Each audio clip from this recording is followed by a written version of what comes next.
Hello, readers, and yeah, I am talking specifically to you, audiobook listeners. I know sometimes it can feel really hard to support independent bookstores when it feels like the only way you can listen to an audiobook is through Audible or Spotify. But did you know that the audiobook platform Libro.fm actually supports independent bookstores and you can choose which bookstore you want to support? And right now, for a limited time, if you start a 1 credit per month membership at Libro, you can get 2 free audiobooks. Just visit the link in today's show notes and use the promo code SWITCH when you check out. If you've been looking for some of the books that we discussed on Too Stupid to Live, and you want another way to support local independent bookstores, TSTL has its very own storefront at bookshop.org. And from now until April 1st, Bookshop.org is offering a special discount on select books straight from TSTL's curated list of featured books. All you need to do is enter promo code BSO15 at checkout for 15% off. Discount applies to books on TSTL's featured books list and excludes ebooks. Check out the link in the show notes or on the episode page at tstlpodcast.com.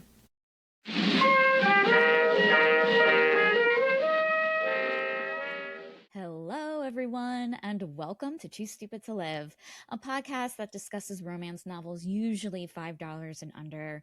I'm your host, Becky Feldman, and I'm here to announce that this show will no longer be talking about smut. I've decided to transition into self-help and self-help only. Guys, I'm just playing with you. And actually, that is a topic we bring up in today's conversation. So, this episode is TSTL with a little extra spice, where I chat not about a specific book, but a topic that is about like romance in general or romance novel adjacent. So, there's this bookstore in Monrovia, California called Black Cat Fables that hosts a self help club. But it's not just any self help club, it's a self help smut club.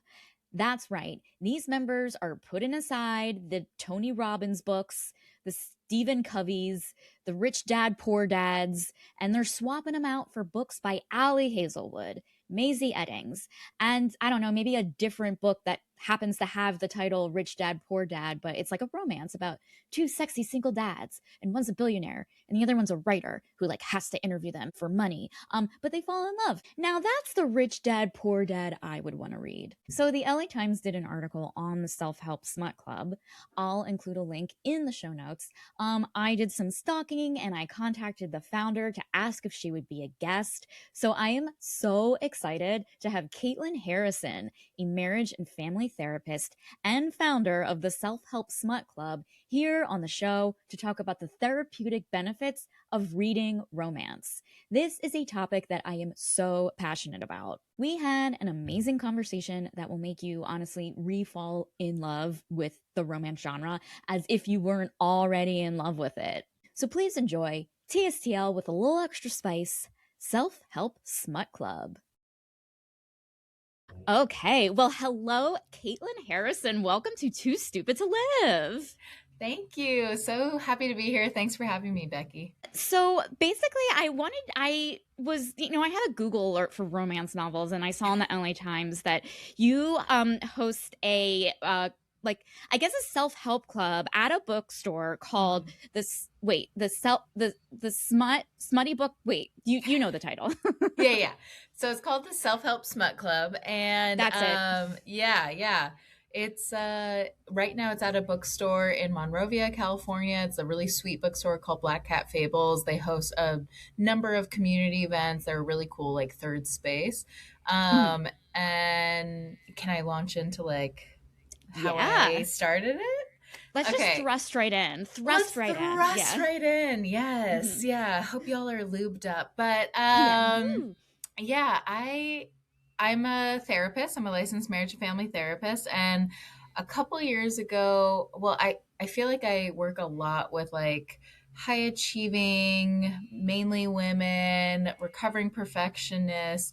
And I just found that like so many of them were coming to therapy and constantly like okay, well, I'm reading this self-help book and I'm listening to this podcast and I'm trying to optimize my life and I'm having these conversations and I'm getting up at 5 a.m. and blah, blah, blah, and like, and I'm going to therapy and blah, blah. And it's like, okay, like I just needed to like kindly prescribe like a chill pill, just, and so I started to like talk to folks. I was like, okay, what fiction are you reading? What romance are you reading? What Mm, are you reading any smut? Like, and having those conversations, I was like, wait, this actually feels prescriptive. This feels really helpful because all I'm wanting is for everybody to like get more in their body, to be more mhm, intuitive and to be able to embrace pleasure in a multitude of ways because that ripple effect feels really beautiful.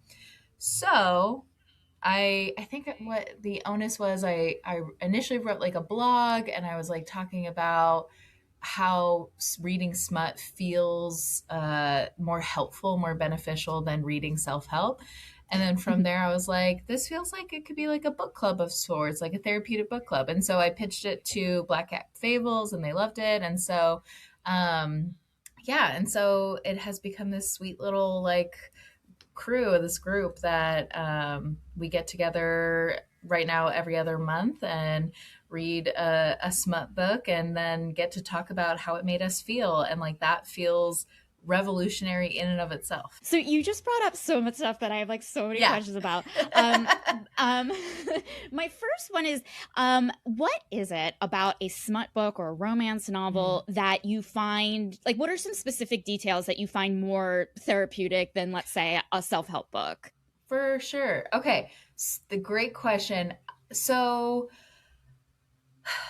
okay, I like when I have like a sense that like something is good and then science gets to back it up. And like I did find one research article just kind of going through the like categories of self-help books and like what they're trying to like achieve. And the four main categories, it was focusing on like self-help books help with like personal improvement, relationships and community, identity, and something else that I'm not going to worry too much about. But with smut books, like if the point is to, if we're thinking about helping ourselves, I believe, and I think science backs it up, that the best way to help yourself is to know yourself, to be able to make time for yourself, be kind to yourself. And smut helps us by being very, both like, I think there's a lot of intimacy and vulnerability and you're reading something, and when we read something, whether it's audio or physical, like you're able to put yourself there in a different way than watching something. And so it gets to be very personal. Like I know for myself, like I was reading a book for our last book club and then I was running out of time, so I needed to like finish with audio, and it threw me off so much where I was like, they don't talk like that in my head. Why are you talking Right. like that? So I really love, I think there's a lot of different things, but like reading smut gets to be personal and gets to awaken something within us, and we get to like feel, and Mhm, then the why the book club part feels therapeutic is getting to do that among other people, like have other witnesses, have community, especially when so many of us are like living our lives online and like working from mhm, home. That feels really helpful too, of like community care is self-care, like we have to be mhm. doing this together. Okay, long-winded, but that's kind of me. No, this But is did great. that answer? Yes, 100%. Like I was just like, yeah, I know I do. Like it is a journey for me when I'm like Mm-hmm. reading it and you do undergo Yeah. like it is like self-care, but it's also like I've been thinking a lot lately about like the heightened emotions in romance and how Mm. like I'm able to like kind of like comprehend like there's no not that there's no nuance, but just being like like yearning is a very visceral kind of understandable feeling that we've all had since we were like born and wanted to Mm-hmm. and yearned for a bottle or something. And Yeah. so it's always like I always so I've been like seeing it as like, oh, understanding these maybe Mm. to quote, like maybe soapy or campy or what, or just heightened, it's just Yes. like it's easy, it's a roller coaster that I know I'm gonna be on. Like Hmm. it's nice. Right. And in that, I love that you're saying that it feels like you're kind of like signing up for something. You're buying. When we pick up a smut book, there's an element of like, I know what I'm getting myself into, and whether on the surface is like, oh, it's just silly, it's just a little cringe, like whatever. But like there's that internal draw. Like we know we want to be taken on a journey, we want to go on a ride.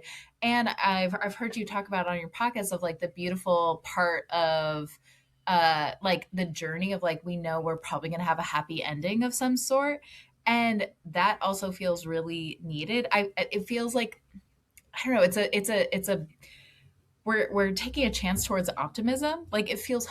hopeful. Right? You're like, i Yes, am yeah. i am going to ingest this piece of media that I am banking on is going to make me feel some sort of happiness by the end of it, Mhm.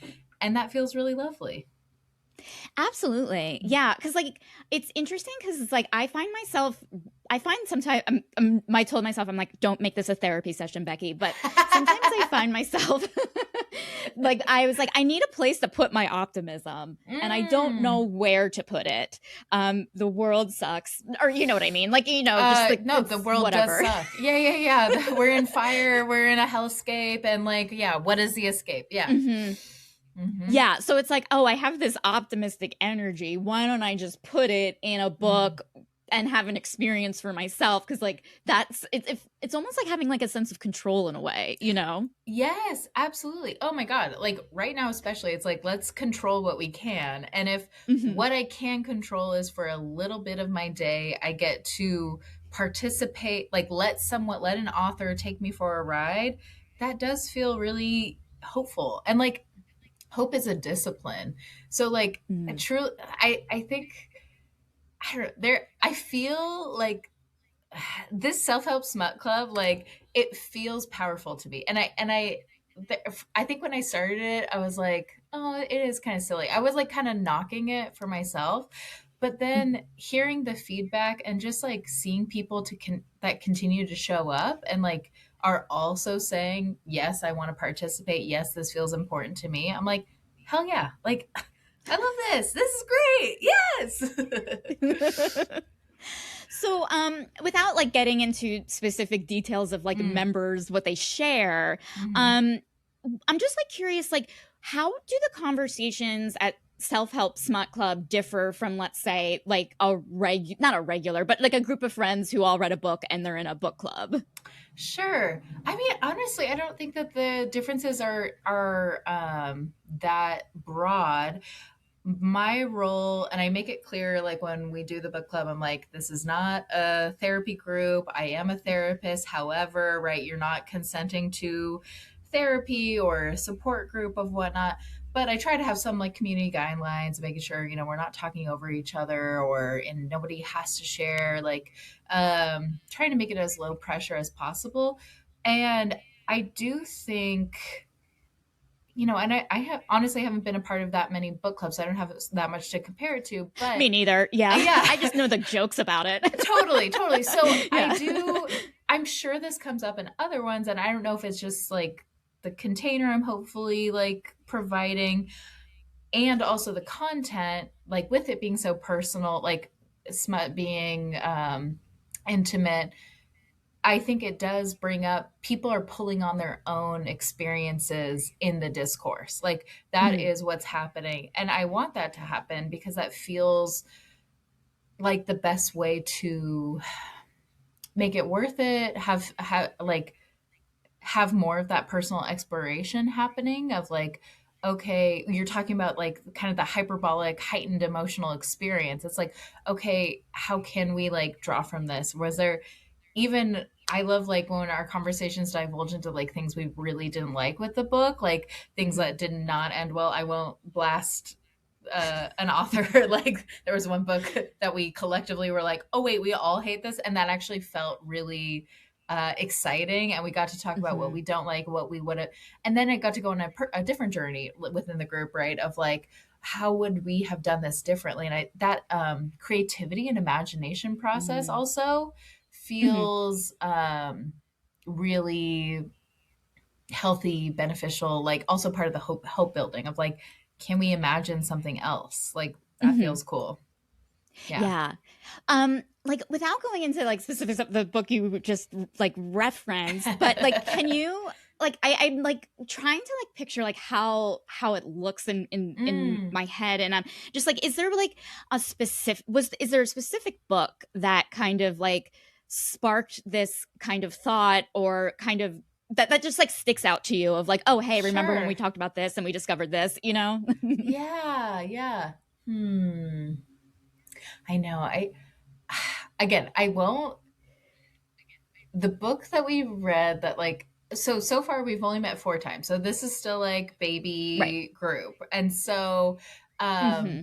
the book that we read, okay, I'll also give the caveat of like, I'm trying really hard to, because this is in a public space, it's in a community space, Yeah. and because it's being like advertised as a therapeutic book club, I'm trying to be really intentional with like having books that don't have too many trigger warnings, which is Right. honestly hard. Like, and I get it. Like, authors are writing what we know, and like, it also provides a lot of depth. But anyway, so I'm like, I'm trying not to have books that have too many trigger warnings, and I also want a diversity of experiences. So like different Hmm. sexual Hmm. orientations, like different partnerships. And so, anyway, so it was a bummer that our first like sapphic book was like not. We, the characters It didn't just didn't hit. feel it didn't hit. They didn't feel like authentic Yeah. throughout. And I think that was the part that we kept coming back to. So I think to answer your question, if I can remember it, but like um the characters just didn't feel authentic to themselves, like and I think that's the part that struck a nerve with everybody of like, really, like she would do that, like, but she just said this in chapter X, like. And so that inconsistency, like readers, we connect with, and like are going to get mad about of like, okay, Hmm. and then the sex isn't lining up with the storyline, which I think is Yes. another big part of why, like, I can connect anything back to sex. Like, I think that's a superpower. Like, as someone who Hmm. is a sex therapist, I'm just like, and when and about sex, and when you said Hmm. that, it made me so that's also the difference with the book club. I'm gonna try to, as much as possible, bring it back to like how I love seeing how character arcs get to expand and like magnify through the sexual journey of the characters. That's what marks a good smut book for me too. Sure. Yeah. Yeah, because you always want like the sex scenes to kind of propel the story forward. They're not just Yeah. there to like, they're not there for fun. I mean, they are fun, but like they're not Yeah. there just for I fun. want I want to have fun. Like the last book we Yeah. read was Bride by Ali Hazelwood, and it Oh, was I our love that first. book. Okay, I Yeah. really liked it too, and I was like reading it because I choose books that I'm reading them for the first time with the group as well, and so and we didn't really hit a sex scene until like 200 pages in, and I collectively were like, how did that make us feel? And we were pretty divided, right? Of like, I liked the foreplay. I was expecting that helped build into it. And for some, it was like, okay, but I needed a little bit more, like I'm reading this wanting a little bit more graphic. Like, so, yeah, I love when the group doesn't have the same experience. Yeah, yeah, totally. Because like with something like Allie Hazelwood, I just love her writing and her prose that like Yeah. sometimes I'm like, she's the one author where it's like, oh, I'm 25% in and there's no sex scene. Like I don't have those thoughts in her. I mean, I guess maybe because I listen to them, but like Well, no, and that came up too. Like we're talking, then the conversation became like, well, how many of you like knew about this author beforehand? Was this your first Allie Hazelwood? And like that also, like this whole world of smut, like, and that I think is starting to change as the group grows. Is at our most recent meeting, we had a lot more folks who like knew the history of smut mhm, and history of like fanfic, and like, were you there on Tumblr? Were you there? Like, and so So that also has been really neat because quite frankly, I'm like newer to the scene. I'm not a trendsetter like, and so it was the book talk of it all. Like I feel like I had read like the Emily Henry, I'd read like the Mm-hmm. more like kind of available everywhere, books. Mm-hmm. And then I got more into, I hadn't read any fantasy. And then I was like, I got to do the Akatar journey. Let's see what this is about. Yep. And, Mm-hmm. and then I also did Fourth Wing. And so like, that was what really launched me. So I'm still baby smut. I'm not trying to like be, I don't want to falsely advertise that I'm an expert, but I love learning. Mm-hmm. So yeah. Totally. Yeah. I mean, for me personally, I have gone to sex therapy. And there was like the longest time where I would not bring up the fact that I read smut.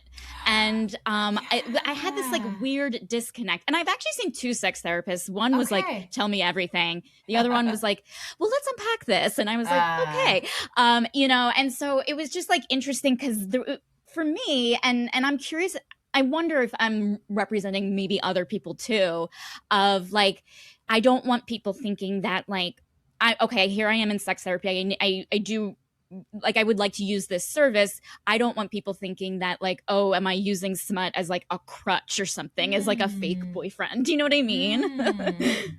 Yeah, I think that's a good point. And I mean, even I think insight is really lovely. And like, oh, I like to tell my clients, like, we live in the land of awareness for like a really long time. So, like, Hmm. if folks are even having that thought of like, am I using this as a crutch? I'm like, okay, yeah, if you're thinking that, probably like, if you're Yeah. having that Hmm. insight. And so then what is our next step? And so that's why I love the community aspect of like Self-Help Smut Club.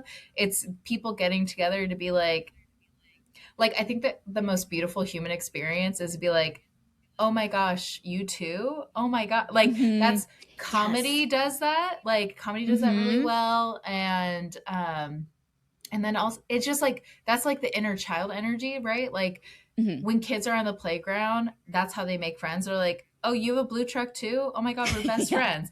And Hmm. so that part of like, I think we really need to, I love what book talk has done of like breaking down the shame, breaking down the stigma of like, yeah, I hope you never have to have the experience again of like, oh, I've never read, I don't read smut, what, don't ask me, like, Hmm. because the joy comes from, oh my gosh, you too, oh, you love this too, like, and that's so exciting. That's, we are, human beings are wired for connection.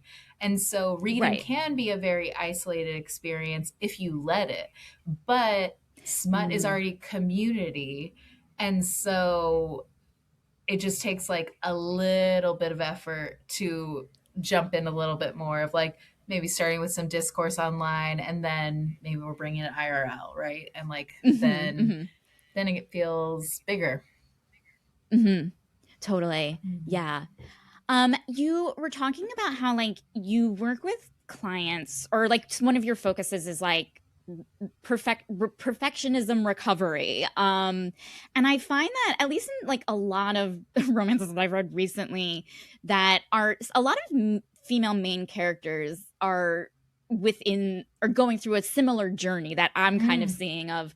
They used to have like a lot of or they still feel that way in the beginning, have a lot of pressure on them, and I'm just like curious, like, is that something you've noticed as well? Yes. Yeah. No, I'm definitely noticing that too. And I think there's so much about that of where it'd be really cool. I'm sure someone's done the research on like tracking like trends, right? And in Hmm. parallel or in reflection of like what's going on. And so I'm sure, because I'm feeling it with myself, with clients, with books we're reading, like uh this collective like, ugh, this all feels like too much.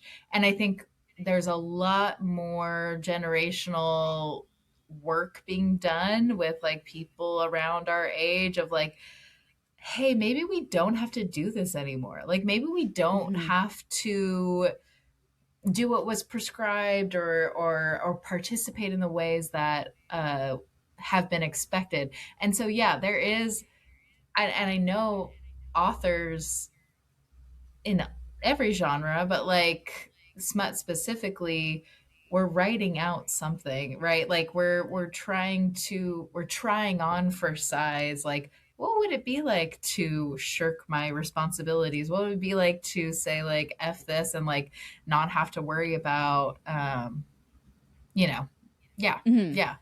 Um so yeah, I'm definitely seeing that. And it feels, I think that's the other thing with like community, or like the healing process or the self-help part. It's like we're just wanting to see something modeled for us, right? Like Hmm. fiction can provide that as well. Of like, oh wait, I didn't even think that was a possibility until somebody else like showed me. And Hmm. sometimes that's where we get to be inspired by a smut book. Yeah. Yeah. So like, okay, this is a weird question, but like how do you define self-help? Like I think I Mm, have an image of what it is, yeah. based on my experience, but how would you define it? Good question. Okay. In my head, like what gives me the most like ick is like the self help that's like very like white supremacist, like Yeah. very just like, I'm a privileged white man or woman and I'm probably straight and I'm going to tell you how I figured out how to optimize my life. Like very atomic habits, like very just Hmm. like, which again, don't want to yuck someone's yum. Hmm. But so, but the thing with self help is like it feels, it feels like, again, oh, I'm getting controversial, but like it feels like more like CBT, like which is Yeah. cognitive behavioral therapy. So like that's like that version of therapy again can be very helpful, I think, to like kickstart people, but it's more like behavior focused. That's the Hmm. self help that I'm imagining. It's like behavior focused, like change your Hmm. thoughts, change your life, change your blah blah blah. And it just feels very short term, honestly, to me. Like from what I have experienced personally in my life with clients, like it's the long term work. And so self help feels like typically people are like, okay, I'm just going to do this for 10 weeks and then hopefully I'm good and I'm my perfect self. And life is just a practice, really, right? Like, and so, and we have to be able to like mess up and fail. Hmm. And self-help, typically in my version of it, like doesn't invite failure. It doesn't invite messing up and repairing relationships. It doesn't invite mess. Hmm. Whereas smut does. Like we get Mm. to have a kind of like hero's journey, if you will, of like, and reading characters who are flawed and maybe like similar to us, and they're, and you see it on the page of like, no, just tell them you like them, just knock on the door, just do it, and then they don't Hmm. because that's Hmm. real, because like they're afraid. And so that that realness like just feels so Hmm. much more tangible than Hmm. a like short term self-help, just like, I don't know, yeah, it's just, Yeah, yeah. I like an yeah. acronym of like the whatever. Yeah, like Mm-hmm. I totally understand that. Um, it's also interesting because like sometimes like in books like after like the third act breakup, you know what I Uh-huh. mean? Like Right, right, right. sometimes you'll like there'll be characters being like, I started going to therapy and it's like good for you. And are you ever like, yes, thank Oh you? yeah. Oh yeah. I love, and that's the other piece too, is like so many of these books, because they're reflecting like where people are at right now. I unintentionally, like some of the first books that we were choosing for the book club like had a lot of mental health like themes, and like very Hmm. explicitly characters going to therapy, characters talking about like their diagnoses or like taking like medication and whatnot. And I was like, whoa, this is cool, this is a bonus. And like the first book we read was the X Vows by Jessica Joyce. Okay. And both of those characters, it's a hetero relationship, and both of them talk about like going to therapy and like working on themselves. And it was like a I think second chance romance, like and And so yeah, I do. I'm like, oh, cool. You're doing the work for me. Like, I'm not Yeah. I'm not forcing therapy on anyone, but I believe it's a privilege and I would love everyone to be able to participate in it. Like, Mhm. so seeing characters do it first is helpful. As a romance reader and a therapist, like, do you ever like read like because you like we were talking about like how like as readers we're like, oh, just say you love her, just knock on the Yeah. door, da da da. Like, do you find yourself like as a like thinking about stories while you're reading as do you go into like more therapeutic thoughts? I guess you know what I mean. It's like, what would I Yeah. do if I were their therapist? Uh, I think if I'm doing that, then unfortunately it's not a good book. Like Oh, I'm okay. Hmm. wanting I'm also like on this journey to escape. And like Yes. sure, there's a part of my brain that doesn't turn off. I'm thinking about people all the time. I think people are fascinating. And like yeah, if I'm like psychoanalyzing too much, I'm like, it's not that good of a book then. Like, I Mm-hmm. just take me out. I want to be in the like heightened emotional experience. I want to be wrapped up in this story. I don't want to be thinking like, oh, it's probably his mom. Like, he has an issued mom. Like, Yeah, yeah, so, yeah. um, Hmm. but yeah, yeah, but yeah, of course it's hard. I think more with watching things, like that's where it comes up with me. So maybe that's why I like books more too, like Hmm. in that way. Because if I'm watching it play out in a movie, I'm like, okay, like I know, like but yeah, books get to be more of an escape. Totally. Because, like, I think for me, as like a lover of the structure of a romance, it's so Mm, much fun being in the character's head. And obviously, prose allows you to do that. yes, yes, absolutely. Yeah, I want to Mhm. be there. I want to let like creativity, imagination. I want to build the character. Maybe the character's me, like, and Mhm. so I want to get into it. Mhm. Yeah. So, okay, I'm going back a little bit to a Sure. previous topic, but you mentioned that you work with like was high like high achieving women and their Yeah. struggle with pleasure. Hmm.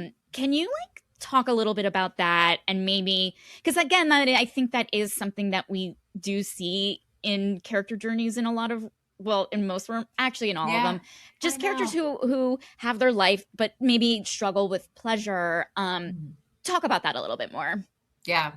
Yeah, as you're saying that, I'm like picturing every like classic Hallmark movie, right? Of like big business city girl who goes Hmm. back to a small town life and like is forced to reckon. Hmm. Um and yeah, I okay, there's so many different ways I could talk about that, but like I feel for I just love women and I feel for us in terms of like our rise and fall in recent like history, just very like women couldn't get a credit card till like 1970s or Hmm. something. And then so we finally have some more rights. And so we're like having to like do it all to like prove that like it feels like we're still like dealing with like generational stuff of like having to like prove that we deserve it, that we get to be quote equals, that we get it, but then also we're faced with like massive patriarchal systems and misogyny and like it's in our leadership. So it's like it's just this constant like when I go big like systemically, like it's really hard like to Hmm. try to quote do it all while also like not being able to like come up for air and like have to like prove ourselves. And Hmm. so it makes sense that that comes up time and time again in books of like trying to write a story that like makes sense or trying to write an escape. And specifically with smut, I find that the books that I like the most when it is that like female character is like it's typically the romance allows softness, right? Or like Hmm. letting go. Like that's the biggest Hmm. thing. Like when we talk about orgasm, like or an orgasm is your body's way of like letting go. Hmm. And that's why it can be so incredible and like because often we're just like can't let go. Ugh, if we let go, I won't have a credit card again. And so, Right. Yeah. That's exactly but how I feel. yeah. So that's, I think that's why it feels so important to like dive into these books, like, um, because it's modeling, inviting, like, what if it was safe to let go? Like, what if it Hmm. was okay to do this in with the container of like a person or, you know, relationship? Like, how does that look? How does that feel for you? Mm-hmm. Yeah. It's so interesting you say that because, like, I feel like I've always felt like no matter what, as a woman, we always have pressure. There's never like it's like first we'll be like you can have it all, and then all of a sudden we're being criticized for having that thinking of you can have it all, and then it's just like it's never not. And I mean, I'm not saying this isn't for all genders, but it feels like it's never not some sort of battle, some sort of like um I don't know, like the onus is on us to feel a certain way or to just like to manifest whatever it is we want. Like it's like almost like sometimes I'm kind of like, can everyone leave me alone? Like, do you know what I mean? Yes. Yeah, yeah. Right. So, and like how like we're divorcing ourselves. Like I'm saying like human beings are wired for connection, but then when it feels like too much and we get overwhelmed, we get burnt out, and then we have to like Hmm. leave in order to heal, or that's what it seems like. Like I can't control anything, so the only thing I can control is like isolation. And then that Hmm. gets scary. That gets like, it's like, okay, I haven't talked to anyone and I'm getting now more comfortable with this discomfort rather than trying to push it. And also, as we're talking about like gender and our experiences as women, I want to really make clear, like, as a white woman, I know I have a lot of huge privilege, and like I have Hmm. a very different sort of expectations and pressures and also freedoms, like, and liberties that I'm able, and like I'm married to a man, and like that is automatically I have a lot more privilege. So Hmm. it's not right, it's not okay. I have that song now in my head, but so I definitely have to name that piece. And like, yeah, I keep coming back to like the community part of the club. Like that's why it feels so important to like not only be reading in isolation, and like again, whether that's a an in real life book club or you're talking about it online or this podcast, right? Like I have to Hmm. think like that's part of the pull. Like I don't know for you if you started this of just like I can't be the only one like thinking these things, like basically like wanting to be yes anded with what, like you Hmm. had to know that you had an audience, right? Like Totally, totally. Yeah. And I mean, for me, coming from a comedy background, like, of course, mm, there's the I'm going to perform aspect. But, uh-huh. one of my favorite, like, romance moments was when I was telling a story at the Moth about how I read romances. And then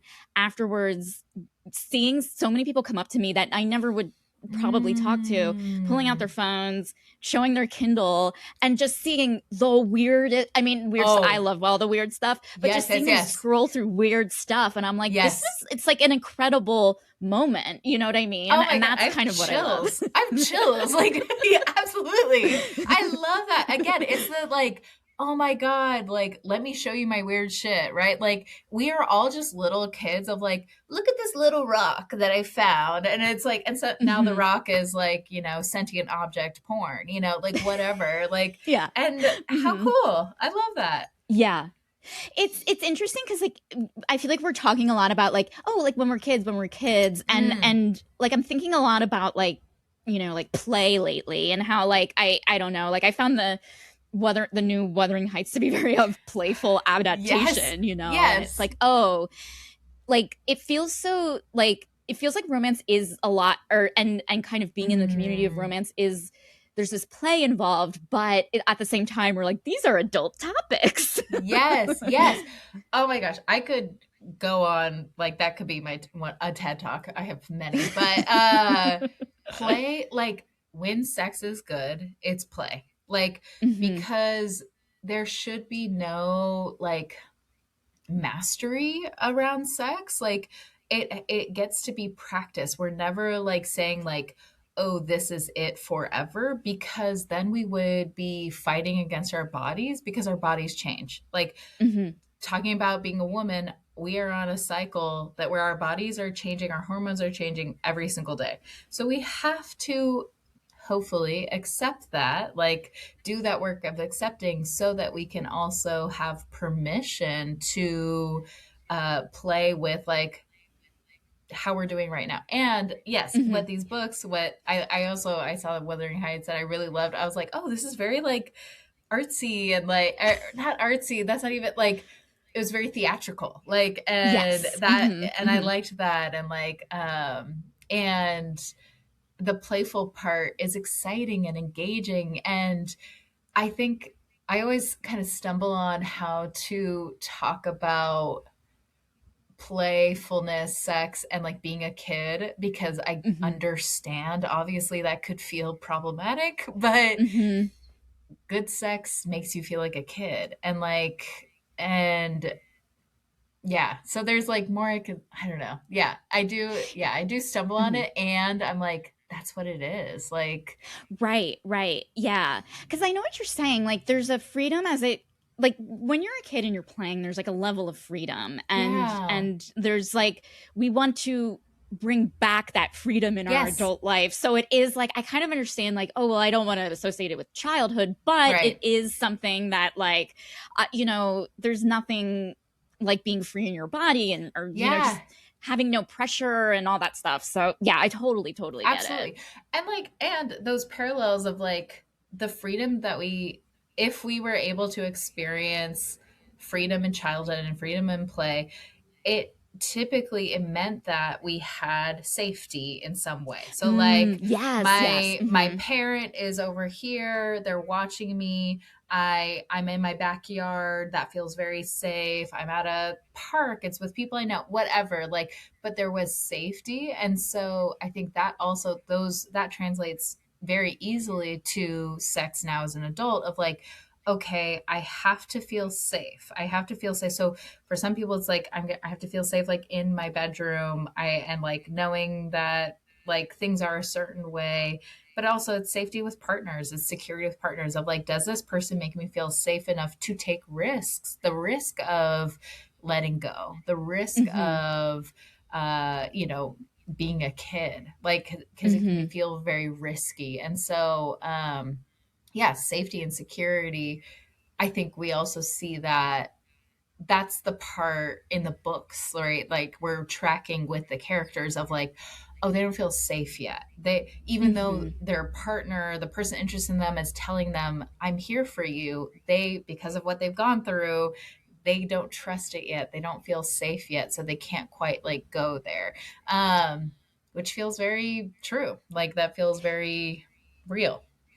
Totally. Like it's like making me think like even like seeing a romance. I've been thinking about like the first romances, like paperback romances that were Mm. in the grocery store for the first time. They're not in Mm-hmm. bookstores, they're not in libraries, and everyone goes to a grocery store. Not everyone Mm-hmm. goes to a bookstore.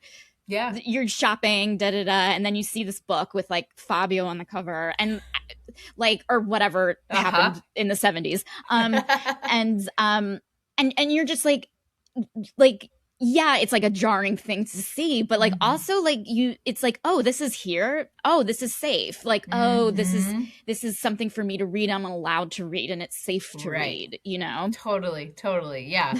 I love that. I love that you bring that up. And it makes me want to do a deep dive on like the history of like it had to be, it was very smart to put these books in grocery stores because Yeah. only women were shopping, right? Like, and Hmm. so I think we're allowed to go to the library. No, I Yeah. don't. Who knows, right? Libraries are dangerous. Yeah. Hmm. Hmm. Well, some people think so. But Yeah. anyway, save Hmm. our libraries. But yeah, no, I love that. Yeah, it was both like taboo, and there was this like permission, I guess, of like, well, again, all it takes is one person. If you're like in the checkout line, you see the woman in front of you like pick up the book, throw it in her cart, it's like, okay, maybe I could do Yeah. that too. Yeah. Yeah. Yeah, that's fun. Yeah, and so it's interesting because I feel like maybe like this idea of community that you were talking about, like yeah, like those two women in line probably don't know each other and they're never going to see each other again. But there was a Hmm. level of, that and I know this is just a theoretical, hypothetical scenario, but that moment, while it's not a meeting of the Self Help Smut Club, there Mm. is something like communal about Yes. that communication that I think is that can be like, I don't know, treasured more in our lives. Totally. Oh my God. Yeah. Like, I take no like ownership over this. I don't think I'm the first person to feel community when reading a Mm-hmm. smut book together. Like, and so I feel really excited. I feel a lot of energy behind it because it's resonating and that feels really cool. And so like I do want to do more with it. I would love to, Monrovia is like a little far for some folks. And so I'm wanting like to expand a little bit with meetings. Mm-hmm. But and like maybe explore also, I really love the in-person like aspect of it, but like Mm-hmm. virtually, I know that would make it more accessible for a lot of folks. So um but yeah, it's just like, I love the ripple effects of relationships of just like, yeah, okay, you and I get to meet, right? Like Mm-hmm. because of our shared like interests and love and like that feels really cool and like I don't know. I geek out on like relationships and like I just control what you can, your corner of the Mm-hmm. world, but your corner of the world gets to be like bigger and brighter and more colorful when like you're saying, "Hey, I like this thing." Mm-hmm. Totally. Mhm. So, since the article came out, like, what has the feedback been like for you? Yeah, yeah. LA Times, like, yeah, they reached out. They found out about it because the bookstore has really good like advertising with their community events um and so they came out in November and I kind of didn't think anything of it like and then was very pleasantly surprised and it was just so sweet of like they had interviewed me but then they interviewed the folks that showed up for the book club which they were put on the spot for so I was like thank you for being so willing Mm-hmm. but they just had really kind things to say about like the space and like why they keep coming and it was just that part was like more than enough for me. I was like, whoa, this is cool feedback. Thanks. Like, and then it was like November. I didn't hear anything. And then it came out in January. I was like, whoa, okay, cool. And the feedback has been really cool. We've already had to change the timing of the event. Like it was Sundays at 11. Now it's Sundays at 1 to accommodate for Mm-hmm. a larger space because it is a Wow. bookstore. And Mm-hmm. so we were meeting while during bookstore hours. Like so they just have like this little corner of the space. And so we had consistently been having like about 6 people and then 14 people showed up at the next one, which like is a big Wow. deal for like a book club. Yes. Oh my God. Yeah. Yeah. So I'm flowing with it of like, okay, this is a different energy of sorts. It's more people wanting to be sure to accommodate like a larger group. So I'm happy to be like flowing with the group. But yeah, just and little fun things like getting to connect with you. Like Mm-hmm. this isn't little. I don't mean to belittle that. But like surprising things, right? Mm-hmm. And like radio show reached out and I also, Mm-hmm. the random part has been people reaching out to me with their own smut books and like wanting Oh. either me to read them or like you know, thinking I have some sort of power to like make it happen. Like we did have our first, and the group is open to all genders, but it Mm-hmm. attracts mainly Sure. female like people. And so we had our first he him though and he Mm-hmm. was like in his 70s actually and he reached out and I found out that he only came because he was trying to promote his own like he's a sex coach and like wanted to Mm-hmm. promote his own book and I was like well thank you sir thanks so much for coming out I that's not my area but Mm-hmm. go for it but we are welcome to all but yeah it's Yeah. been really cool to see it grow and like just hopefully also like the article is just so nice, and I think my hope too is that people feel continued resonance of like the more we're talking about smut like mainstream, the less shame, the less taboo, and the more it can invite conversations like Hmm. collectively. Yeah. Yeah. Do you think, and this is a general question, but Hmm. like, do you think men should read more smut? Yes. Good general like yeah, I if I'm talking about men, it's going to be generalized like Yeah. uh I absolutely, because we know science has showed us that the more men read fiction, the more empathy they have. And so, do Hmm. I want more men to have empathy? Hell yes, yes. Hmm. Yes, I love it. Like my straight husband, I got him to watch Heated Rivalry, and I didn't get him. He was already interested. Like, Sure. Yeah. Oh, no, everyone, yeah, everyone is like, everyone, yeah. It's like come on. you all wanted to watch. Come Exactly. on. You Yeah. wanted. And so, yeah, like reading it feels, again, all these things that we're talking about of like being able to like immerse yourself, get more into the characters, and a lot, I'm totally blanking on like the, written by a female, right? Like Hmm. that type of like man. I want more men to be reading of Yes. reading perspectives of men written by women. Like Hmm. we need that. Like, so yeah. Yes. Because, like, you think about it and it's like, oh my God, we have read so many women written by men, Dear I know. Lord. I know. We come up from air from our books and we're like looking around. We're like, these men are Yeah. not the same. Yeah, these men were written Hmm. by men. And so we need less of that. I Yes. want way less men written by men, especially Hmm. now. So Hmm. yeah. Yeah, yeah, Hmm. yeah. And so going back to like you know, the journey of being in sex therapy and Mm. reading smut. And I think like for me, something that like I've always appreciated about smut, and I hope it expands, is I feel like there's this like heterosexual narrative of like the best sex is going to be penetrative, is going to be between a male and a female.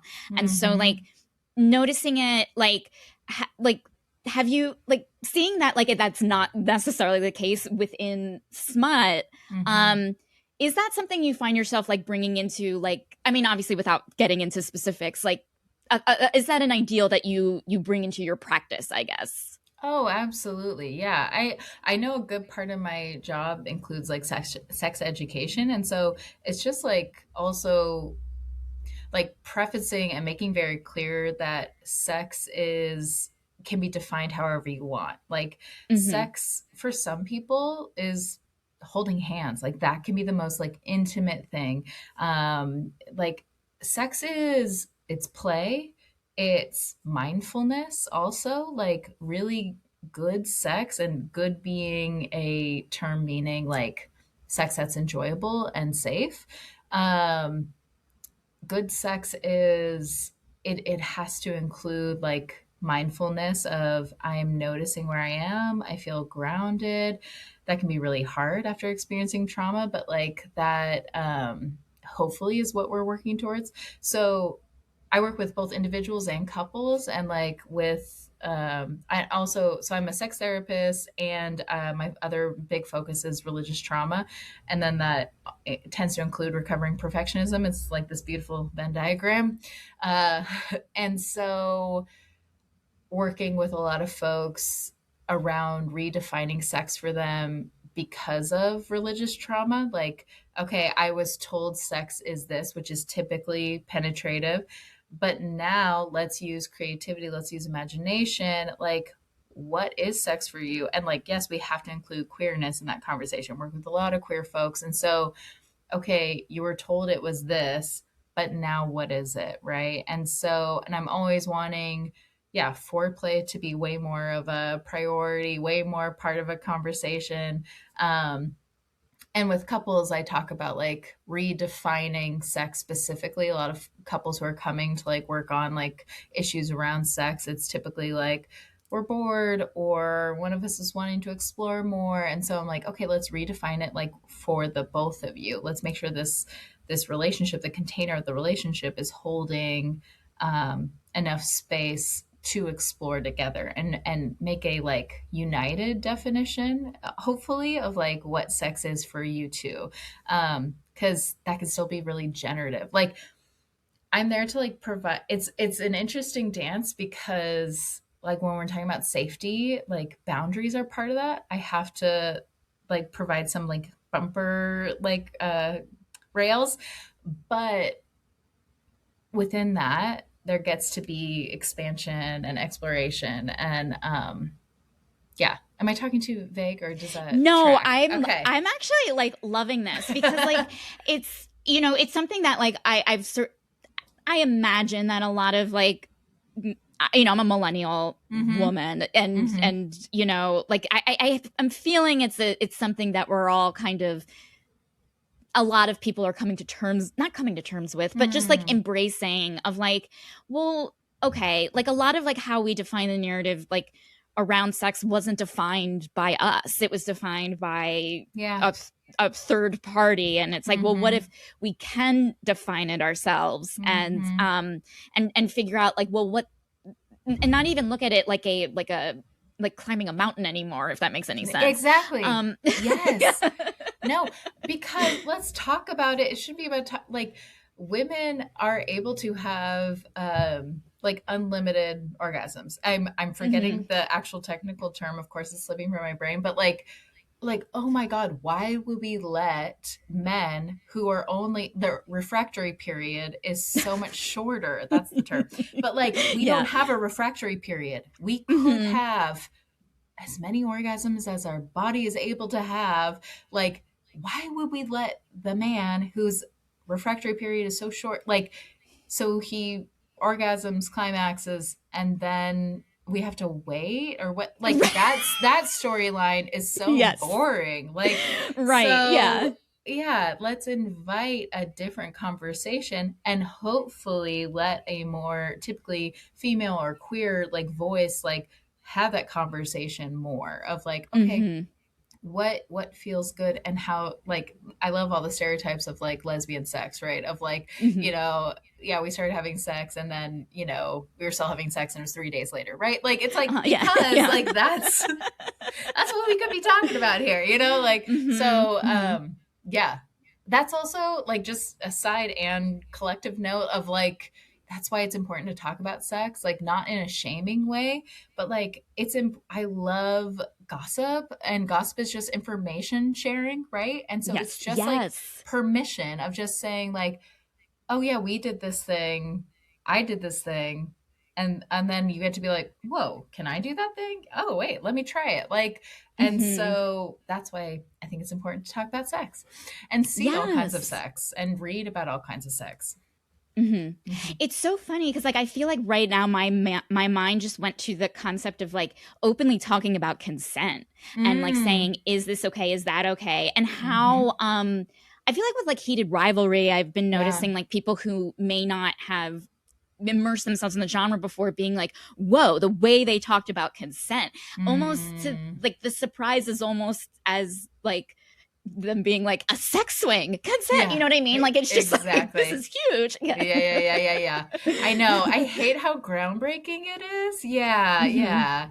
And like that's again in learning, learning from other communities and broadening our horizons. Like, let's learn from the kink BDSM community, like, because consent is like a non-negotiable, right? We're gonna talk about things. And then also let's bring in neurodivergence. Like, that's why a lot of folks with like ADHD, autism work really well and are attracted to like kink community, because they're saying, wait a minute, this whole time people could have been talking very specifically about what to do next. I need direction. Yes. So, and that is so fascinating. Yeah, there's a lot more there, but because it's just like very like, it's maybe it's even also like the structure of a romance as well. Like it's very like, not that what's going to happen, but it's just the thesis is well thought out, I guess. Okay, and that's exactly like this whole thing of what a lot of what we're talking about is safety, right? And like there's safety Yes. in structure. And so yeah, Mm-hmm. that's the beautiful, I'm so glad you brought it back to that, because like that's what a smut book provides. It's like there's a I'm purchasing, I'm buying, I'm borrowing this book so with the acceptance that like I'm going to be set up in some way for success. There's that structure Mm-hmm. there, but then I'm giving myself over. I'm having like there's freedom for the author to take me on that journey however they want. And when I get to provide my own experience and history and creativity and imagination to like color this even more. But yeah, the Mm-hmm. structure is the safety, is the guardrails, and that's why it feels good. Yeah, Mhm. yeah. Okay, so final question. Let's Sure. say that someone has who isn't in Monrovia wants to start Mm-hmm. their own self-help smut Yeah. club. What piece of advice do you have for them? Ah, go for it. Yeah. And Besides then that, yeah. yeah. Yeah. Okay. Think about, that's a great question. So I'm thinking about the guardrails. Like, I think have some sort of community guidelines in place. Like, think about groups that you've been in, that you've Mhm. participated in, what went well, what didn't go well. Is it helpful to have like a talking stick? Or yeah. And then also get into like, I think there's so many subcategories and genres, and I think that's what our group is like exploring right now. Of like, Mhm. you know, some folks really didn't like the fantasy, like more elements, like monster romance, like Right. and different. So does your group need, would it feel safer to like have a specific theme? Like Mhm. I think theme, I love a theme, but like I think themes can be really helpful also with just like organizing. Mhm. um and then yeah, make sure it's fun. Like don't take it too Mhm. seriously. Like it has to be fun or if Yes. it's not gonna work. And like Mhm. disagreement is okay, and that's also a really huge like growing area. Like how Mhm. what areas are we safely able to disagree in? Like can your Mhm. group foster disagreement and have it be okay? um Actually, as I'm saying that, I'm like, oh, I'm going to rewrite the community guidelines. I want to make that very clear from the start that like, Right, yeah. yeah, this is how we're learning how to be with people too, is like disagreeing and then still like being okay, like still being able to Yeah. like converse and be in relationship with one another. Yeah, Mm-hmm. yeah. I mean, I think that's like something with like, relationships, work Yeah, relationships, all of it, just like knowing the end goal is you love something. yeah. Within this case, it's romance, but Mm-hmm. you're allowed to disagree, and it's like because that's Yes, not the yeah. main purpose of connecting. Exactly. You're allowed to disagree. You're not going to do it in a rude way. Don't yuck someone's yum. I like Yeah. that. Like, Mm-hmm. and because what we're talking about, like, it is personal. Like, and Mm-hmm. so let's talk about it respectfully. Yeah. Yes. Yeah. Yeah. Mm-hmm. Yeah. Well, I've enjoyed talking with you I'm. respectfully. This Ah, was amazing. thank Thank you you. so much for doing this. Tell us like where we can find you. Are you Sure. on the whatever the kids use? No, I'm not on what the kids use. I feel very old. Hmm. Hmm. I'm only on Instagram right now. I'm at Caitlin, Caitlin Harrison therapy. I am on there very infrequently and inconsistently. Hmm. And I did start the Instagram at Self Help Book Club, or Self Help Smut Club. Yeah, at Self Help Smut Club. Have not posted on it since I started it, Hmm. but it's there. And then I am a therapist who works virtually for clients in California, and then also in person. I have an office in Pasadena, California, and yeah, accepting new clients. It's called Mirror Moments Therapy, and I think that's about where you can find me. Awesome. Well, thank you, Caitlin, so much. Thank This was you so so fun. much for having me. Thank you so much for getting extra spicy with TSTL today. I hope you have a playful rest of your day. 'Cause I just can't take my eyes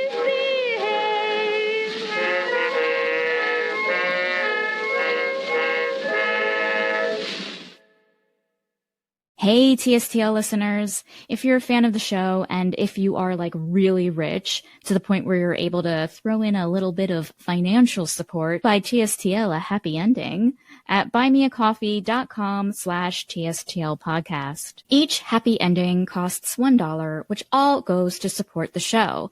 For 3 happy endings, I'll give you a shout out on the podcast along with a romance novel inspired pet name. And for 5 happy endings, you'll get a shout out plus a TSTL bookmark in the mail as a thank you gift. You can check out the different ways to support the show at tstlpodcast.com/support. Hey, TSTL listeners. Are you an indie author with a book to promote? An artist or designer trying to sell bookish swag? Are you a book talk influencer in need of more followers to do your influencing? Well, TSTL would love to help you out. Hi, I'm Becky. I'm the host of Too Stupid to Live, and I love building new connections with the bookish and sexual health communities, whether it's for sponsorships at amazingly reasonable and negotiable rates, or guest and topic ideas for TSTL's Extra Spice and Hot as Hell episodes. So if you want to hook up, visit tstlpodcast.com/contact, or you can email the show at tstlpod@gmail.com.